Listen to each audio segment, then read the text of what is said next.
Ramy is 24, but he moves with the heavy, deliberate gait of a man decades older.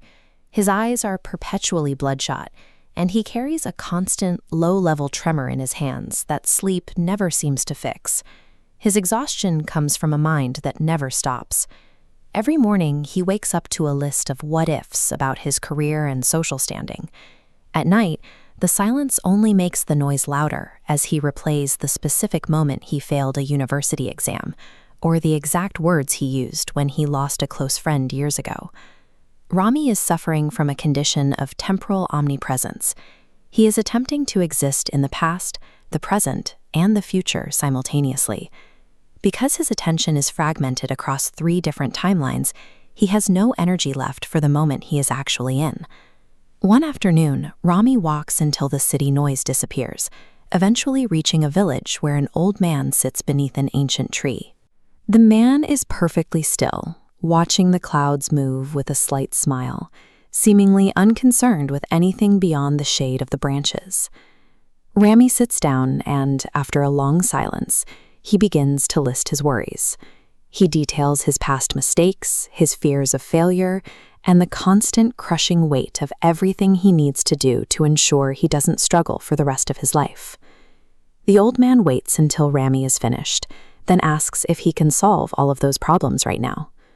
Ramy looks at the grass, runs through his mental list, and realizes he can't solve even one of them from this spot under the tree. This realization is the first step in separating what is a problem from what is simply noise. The old man picks up a small, light stone and places it in Ramy's palm. He asks Ramy if it feels heavy. Ramy shakes his head. It weighs almost nothing. Then the old man tells him to hold it with an outstretched arm for an hour, then for a day. The stone's weight is constant, but as time passes, Ramy's muscles would begin to cramp and fail. That tiny stone becomes an agonizing burden. This chart tracks the physics of overthinking. The weight of the problem itself stays at a fixed, manageable level. However, the perceived burden, the actual strain on your mind, increases the longer you refuse to put it down. Mental fatigue is the result of duration. Holding a light worry for 16 hours straight creates more exhaustion than facing a massive problem and resolving it in 10 minutes. To address Ramy's obsession with his history, the old man describes a traveler who carries a heavy bag of stones so he never forgets his previous errors. The traveler believes the weight makes him wiser, but it actually just makes him move slower. The stones don't offer any new information, they only offer drag. The past is a data point to learn from, not a pack to carry. He points to the sky. The future is exactly like the clouds, shifting, untouchable, and constantly changing shape based on winds that are miles above the ground. You can prepare for a storm by looking at the sky, but you cannot reach up and physically hold a cloud in place. Ramy sees the futility. He's been trying to carry rocks from a road already walked and grab clouds that haven't even arrived yet. This leaves him with no hands free to engage with the actual life happening around him. They walk to a nearby river, where the water is moving quickly over the rocks. The old man drops a dry leaf into the current. It doesn't fight the water, it simply moves where the river dictates, effortlessly flowing around obstacles. The old man asks Ramy what would happen if he tried to stop the river with his bare hands. Ramy knows the answer. It's impossible. The water would simply build pressure and rush through his fingers.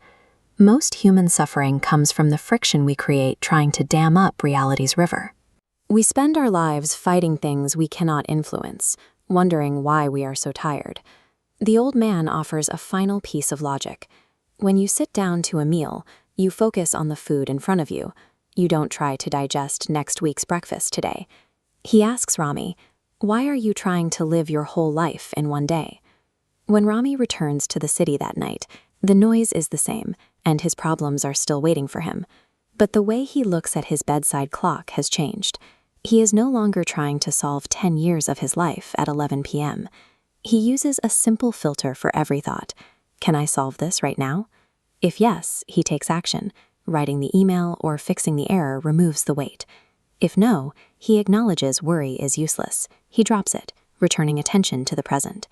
A peaceful life isn't found by controlling every outcome.